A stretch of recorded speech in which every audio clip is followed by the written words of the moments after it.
अखन अहाँ सब सुन रहल छी अमचन म्यूजिक की शानदार प्रस्तुति।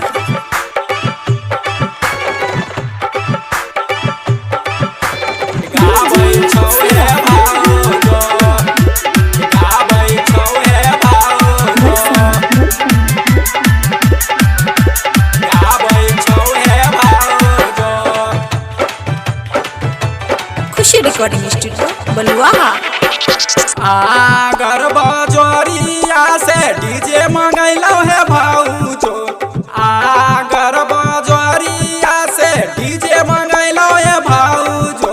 अरे नाना दी के शादी में नाचे गाबै छौ हे भाऊजो। अरे नाना दी के शादी में नाचे गाबै छौ हे भाऊजो। आगर बजोरिया से डीजे मंगैलो है भाऊजो। आगर बजोरिया से डीजे मंगैलो ये भाऊजो। अरे नाना दी के शादी में नाचे गाबै छौ हे भाऊजो। अरे नाना दी के शादी में नाचे गाबै छौ हे भाऊजो। गाबै छौ हे भाऊजो।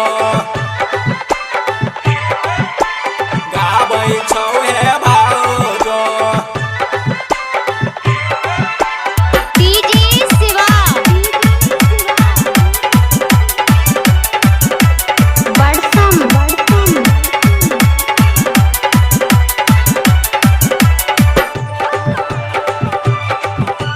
खुशी रिकॉर्डिंग स्टूडियो बलुआहा। कलकत्ता शहरिया से लहंगा मंगैलो ये भाऊजो। कलकत्ता शहरिया से लहंगा मंगैलो ये भाऊजो। अरे नाना दी के शादी में छम छम नाचै छौ हे भाऊजो। अरे नाना दी के शादी में छम छम नाचै छौ हे भाऊजो। आगर बजोरिया से डीजे मंगैलो ये भाऊजो।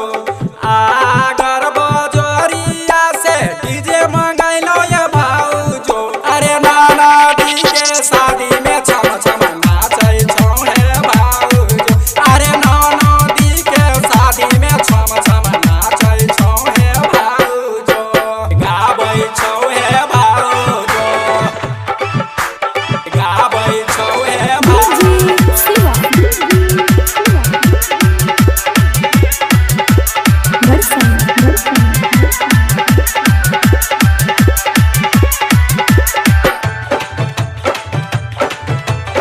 खुशी रिकॉर्डिंग स्टूडियो बलुआहा। पटना शहरिया से चूड़ी मंगाई रे भाऊजो। पटना शहरिया से चूड़ी मंगाई रे भाऊजो। नाना दो के शादी में छम छम नाचै छौ हे भाऊजो। नाना दो के शादी में छम छम नाचै छौ हे भाऊजो। आगर बजोरिया से डीजे मंगाई में भाऊजो। आगर बजोरिया से डीजे मंगाई में भाऊजो। नाना दी के शादी में छम छम नाचै छौ हे भाऊजो। नाना दी के शादी में छम छम नाचै छौ हे भाऊजो। गाबै छौ हे भाऊजो। गाबै छौ हे भाऊजो।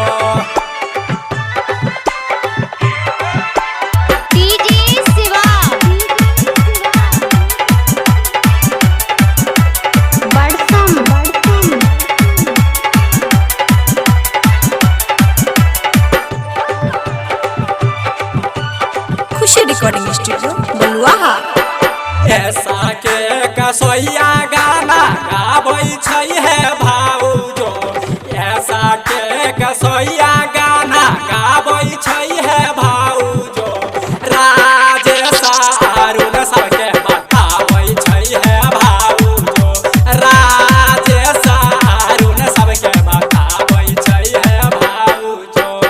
आगर बजोरिया से डीजे मंगैलो ये भाऊजो। आगर बजोरिया से डीजे मंगैलो ये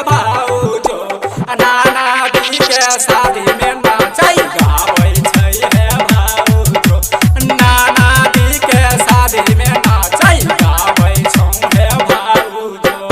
खुशी रिकॉर्डिंग स्टूडियो बलुआहा।